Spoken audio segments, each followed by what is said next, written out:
السلام عليكم، إزيكم عاملين إيه؟ قبل بقى ما نبدأ عايزك تعمل لي بقى لايك للحلقة دي وسبسكرايب للقناة علشان الحلقة دي ممكن تغير نظرتك لشغلك تماما. النهاردة احنا مش هنتكلم بقى على NetN ولا زابير ولا أي اوتوميشن تول.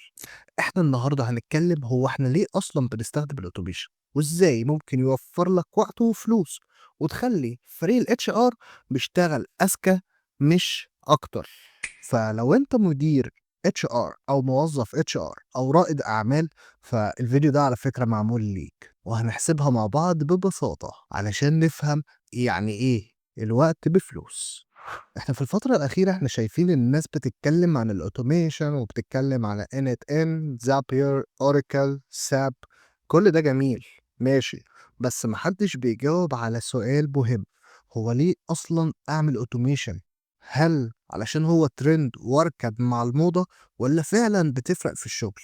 أنا النهاردة هقول لك مثال بسيط، مش معقد ومش خيالي، بس خليك فاكر المثال ده تقدير جزافي كده علشان نفهم بيه الصورة، مش هنحسبها بقى محاسبيا لأن كل شركة أكيد ليها واقعها وليها ظروفها، بس الأرقام هتخليك تشوف التأثير بوضوح بتفرق إزاي. هنتكلم عن مرحلة التعيينات، فاحنا أول مرحلة في فرز السيفيهات.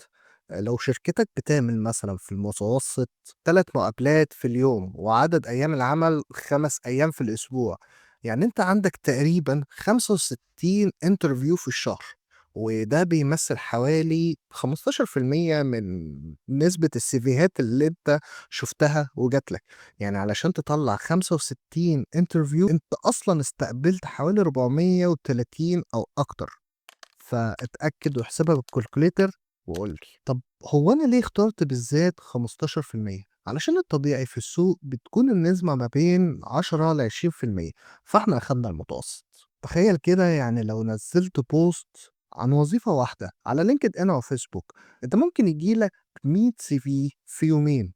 يعني أنت لو عندك أصلًا 7 وظايف مفتوحة أو شغال بتوظّف في الcall center، أنت ممكن ييجي لك أكتر من 1000 CV في الشهر يا معلم. يعني الأرقام اللي إحنا بنحسبها دي دلوقتي مش مُبالغ فيها، دي حسبة بس منطقية جدًا وهنشوف هتفرق معانا إزاي. هنتكلم بقى في المرحلة اللي قبل ما نعمل automation في الفرز الأولي للسيفيهات. الموظف بيعمل إن هو بيفتح كل CV، هيقرا بقى المؤهل والخبرات بتاعته وهيقارنها بقى بالjob description وهيسجل بقى كل البيانات ديّة في الdata sheet والscoring بتاعها، يعني مرار طافح. فكل CV بقى بياخد حوالي 5 دقايق في المتوسط، فأنت لو هتحسبها على 430 CV أنت بتتكلم في حوالي 36 ساعة شغل في الشهر. يعني لو ساعة الموظف ب100 جنيه يبقى تكلفة 3600 جنيه. نيجي بقى في مرحلة إن السيستم موجود وبيعمل أوتوميشن، فالسيستم هيعمل فرز أولي للسيفيهات وهيصنفها كده أوتوماتيك، فموظف الاتش ار هيراجع بس النتائج وهيراجع تقريبا نسبة 20% اللي هي النسبة اللي هي المختارة من السيستم يعني، والباقي هيبص عليه كده بصة سريعة علشان يتأكد ويراجع. فتقريبا هيبص من 80 ل 100 سي في من السيفيهات دي كلها. فاحنا بنتكلم ان هو هياخد من دقيقتين لتلاتة كمراجعة سريعة بدل ما هو كان قاعد 5 دقايق. وكمان الوقت الكلي بقى في الشهر يعني تقريبا 4 ساعات بدل 36 ساعة، يعني انت بتتكلم في 400 جنيه بدل 3600 جنيه. فانت وفرت حوالي 32 ساعة بحسبة 3200 جنيه، يعني وفرت نسبة 88%. وأكيد الدقة والمراجعة بقت أحسن وأدق. تعالَ بقى نروح لمرحلة لو إحنا بقى هنجدول المقابلات ونختار الناس اللي إحنا هنعمل معاهم interview، فالمرحلة دي لأ، هي فعلًا بتستهلك وقت أكتر مما تتخيل. فتقريبًا متوسط 25 دقيقة، ما بين بقى 8 دقايق تقريبًا مكالمة للcandidate و5 دقايق إن هو هيسجل بقى في الsheet excel، وأنت بتتكلم في حوالي 11 دقيقة علشان يعمل لها scheduling وهيبعت mail للcandidate وللمدير اللي هو هيعمل معاه الinterview، فحوالي 25 دقيقة علشان تعمل جدولة لinterview واحد بس. فلو عندك بقى 65 واحد هتقابله في خلال الشهر، أنت بتتكلم في 27 ساعة شغل، يعني تقريبًا بتكلفة 2700 جنيه.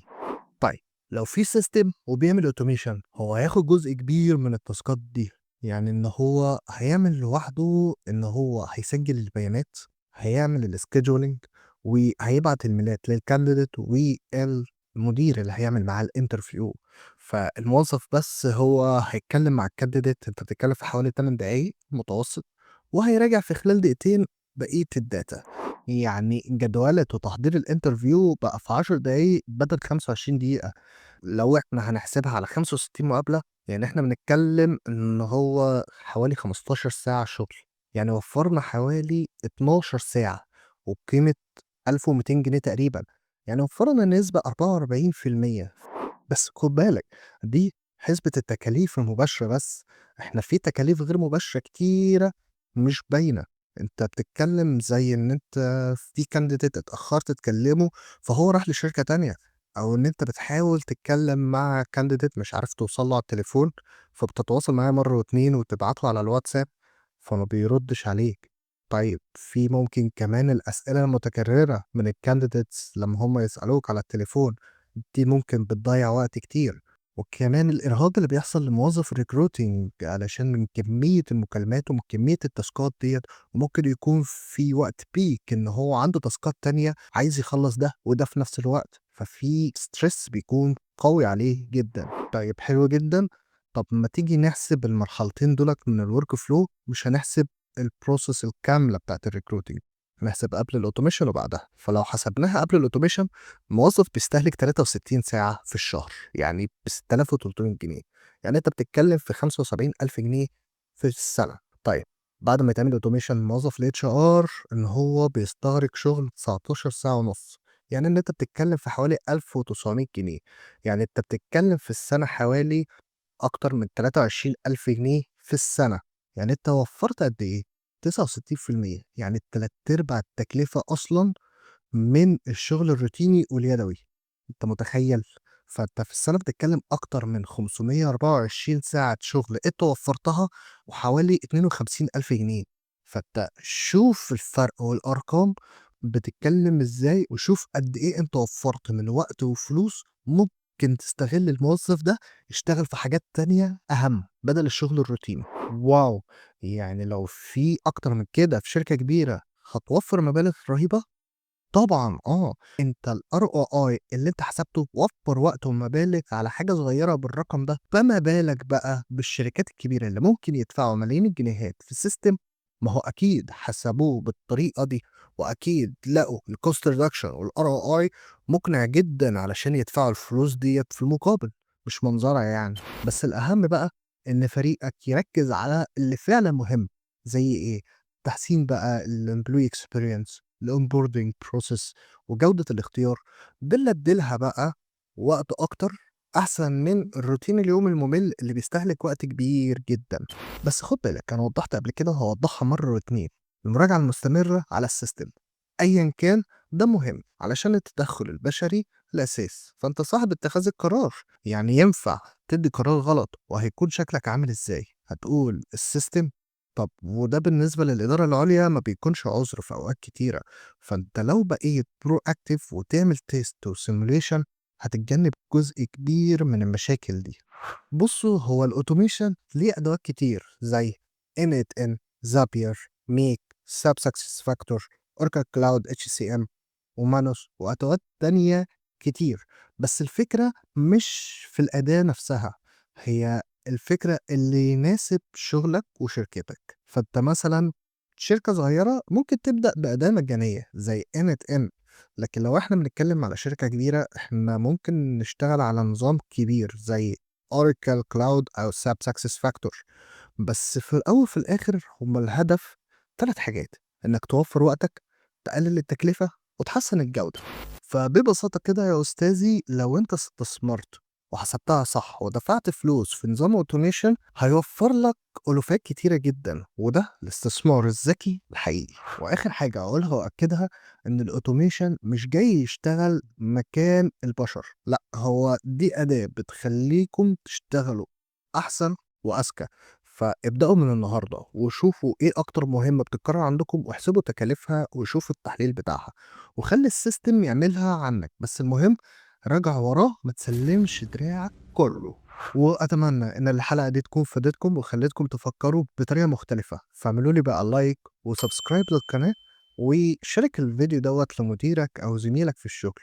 وما تنساش تشوف الحلقة اللي جاية علشان أنا هاتكلّم فيها فعلًا إزاي هنطبّق عمليًا في الscheduling للinterview خطوة بخطوة. أنا أحمد سامي، وهدفي وحلمي إن إحنا نحوّل الHR من شغل إداري لشريك استراتيجي أساسي في بناء مؤسسات أقوى، وده مشروعنا سوا علشان نطور البلد من جوه. HR وإدارات أذكى، مؤسسات أسرع، واقتصاد أربح. بص، أكيد كلامي ده ممكن يبان كلام كذب أو هجص يعني، بس تصور معايا لو كل مدير وكل موظف أيا كان الإدارة اللي شغال فيها أو المجال اللي شغال فيه اتقى الله وفكر واستشعر المسؤولية دي، هتفرق جدا مع بعض معانا كلنا، وساعتها الدنيا هتمشي معانا بشكل مختلف خالص. ويا رب انصر مصر وأهلها وأهل غزة وفلسطين وأهل المسلمين جميعا في كل مكان يا رب العالمين. سلام.